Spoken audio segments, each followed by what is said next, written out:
4 പേർക്ക് പുതുജീവനേകിയാണ് ജാസ്ലിയെ വിടവാങ്ങിയത്. നടുക്കുന്ന സംഭവത്തിൽ ദൃശ്യങ്ങൾ പുറത്തുവന്നു. കാർ കസ്റ്റഡിയിലെടുത്തു. പ്രതി ആരെന്ന് തിരിച്ചറിഞ്ഞു. പക്ഷേ ഇതുവരെ ആരെയും കസ്റ്റഡിയിലെടുക്കുകയോ അറസ്റ്റ് ചെയ്യുകയോ ചെയ്തിട്ടില്ല. അപകടം സംഭവിച്ച് 5 ദിവസമാകുമ്പോഴും വാഹനമോടിച്ച അതിരമ്പുഴ സ്വദേശി ഡോക്ടർ സിറിയക് പി ജോർജ് ഒളിവിലാണ്. പ്രതിയെക്കുറിച്ച് യാതൊരു സൂചനയുമില്ല. പ്രതി എവിടെയെന്നതാണ് ചോദ്യം. ആദിൽ പാലോട് ചേരുന്നു. അതിൽ ഒരു ക്രൂര കുറ്റകൃത്യം തന്നെയാണ് സിറിയക്ക് നടത്തിയിരിക്കുന്നത്. ആ ദൃശ്യം ഇപ്പോഴും ഓർക്കുമ്പോൾ ഭീതി തോന്നും. അത്തരത്തിലാണ് ആ പെൺകുട്ടി, ഒരു 19 വയസ്സുകാരി മരണപ്പെടുന്നത്. പ്രതിഷേധം ആളിക്കത്തുന്നുണ്ട്. അവരുടെ സഹപാഠികളുടെ വാക്കുകളൊക്കെ ഇന്നലെ നമ്മൾ വേദനയോടുകൂടി കേട്ടതാണ്. ഒറ്റ ചോദ്യമേ ഉള്ളൂ, 3 സംഘമായി തിരിഞ്ഞ് അന്വേഷണം നടക്കുന്നു എന്നൊക്കെ അറിയുന്നു. പക്ഷേ 5 ദിവസമായില്ലേ? പ്രതി എവിടെ?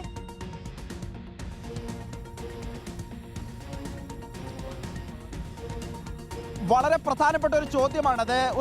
ഒരു പെൺകുട്ടിയെ, 19 വയസ്സുള്ള, വീടിന് കുടുംബത്തിന് തുണയാകേണ്ട ഒരു പെൺകുട്ടി, ജാസ്ലിയ ജോൺസൺ എന്ന 19കാരി. സാധാരണഗതിയിൽ ഈ പ്രായത്തിലുള്ള പെൺകുട്ടികളൊക്കെ കോളേജിൽ പഠിച്ച് പിന്നീട് ഹോസ്റ്റലിലൊക്കെ പോകുന്നതാണ് രീതി. പക്ഷേ ആ പെൺകുട്ടിയാകട്ടെ സ്വന്തം കുടുംബത്തിന് വേണ്ടി, സ്വന്തം കുടുംബത്തെ മെച്ചപ്പെടുത്താൻ വേണ്ടി പാർട്ട് ടൈമായി ജോലി ചെയ്യുന്നു എന്നുള്ളതാണ്. അങ്ങനെ പാർട്ട് ടൈമായി ജോലി കഴിഞ്ഞ് ഹോസ്റ്റലിലേക്ക് മടങ്ങും വഴിയാണ് അങ്കമാലിയിൽ വെച്ച് അപകടമുണ്ടാകുന്നത്.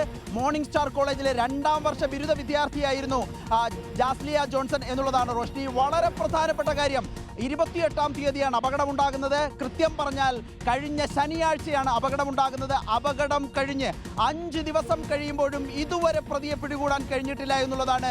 പോലീസ് ഇരുട്ടിൽ തപ്പുകയാണ് ഈ കേസിൽ എന്നുള്ളതാണ് വളരെ പ്രധാനപ്പെട്ട കാര്യം, ആശങ്ക ഉണർത്തുന്ന കാര്യം. ഇപ്പോഴും പോലീസ് പറയുന്നുണ്ട്, അഭിഭാഷകരുമായൊക്കെ സംസാരിക്കുന്നുണ്ട്. പക്ഷേ എങ്ങനെയാണ് ഒരു പ്രതിക്ക് ഈ വിധം ഒളിച്ചു കഴിയാൻ സാധിക്കുന്നത് എന്ന ചോദ്യമുണ്ട്.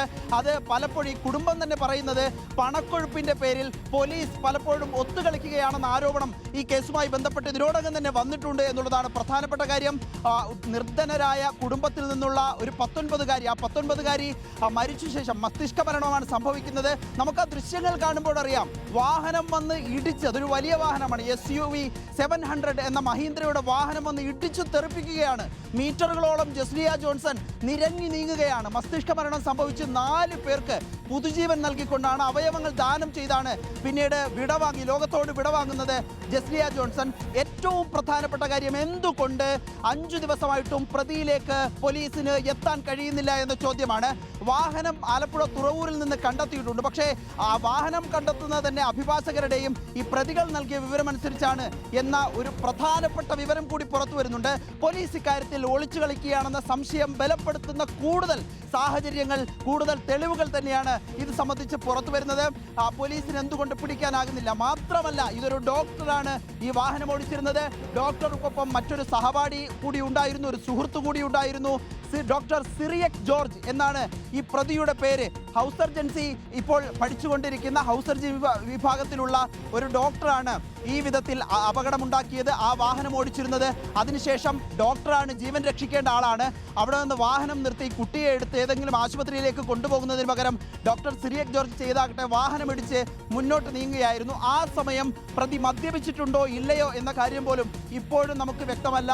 ഒളിയിടത്തിലാണ്, ഒളിവിലിരിക്കുകയാണ് പ്രതി എന്നതാണ്. പോലീസിന് പ്രതിയിലേക്ക് എത്താൻ ഇതുവരെ കഴിഞ്ഞിട്ടുമില്ല. നമ്മുടെ പോലീസ് സംവിധാനത്തെക്കുറിച്ച് അറിയാം, 1ാം നമ്പർ ലോകോത്തര പോലീസ് സംവിധാനമാണ്. പക്ഷേ ഒരു പെൺകുട്ടിയെ ഇടിച്ച് കടന്നു കളഞ്ഞ ഒരു ഡോക്ടറെ കണ്ടെത്താൻ ഇതുവരെ കഴിഞ്ഞിട്ടില്ല എന്നുള്ളതാണ്. ആ വാഹനം പോലീസ് പിടിച്ചെടുത്തപ്പോൾ ജോർജ് തോമസ് എന്ന പേരുള്ള ഇയാളുടെ അച്ഛനാണ്, ഈ ഡോക്ടറുടെ അച്ഛൻ്റെ പേരിലാണ് ഉള്ളത്. അതിരമ്പുഴ സ്വദേശികളാണിവർ. ഇവരെ പിടികൂടാൻ കഴിഞ്ഞിട്ടില്ല. ഇതിൽ വളരെ പ്രധാനപ്പെട്ട കാര്യം ഇപ്പോൾ പുറത്തു വരുന്നതാകട്ടെ, ഈ സംഭവം കഴിഞ്ഞ് പോലീസിന് പിടികൂടാൻ പല അവസരങ്ങളും ഉണ്ടായിരുന്നു. ഇപ്പോൾ പോലീസിന് കഴിയുന്നില്ല എന്ന് പറയുന്നെങ്കിൽ കൂടി നേരത്തെ തന്നെ പോലീസിന് പിടികൂടാൻ കഴിയുമായിരുന്നു. മെഡിക്കൽ കോളേജിലാണ് ഹൗസ് സർജൻസി ചെയ്യുന്നത്.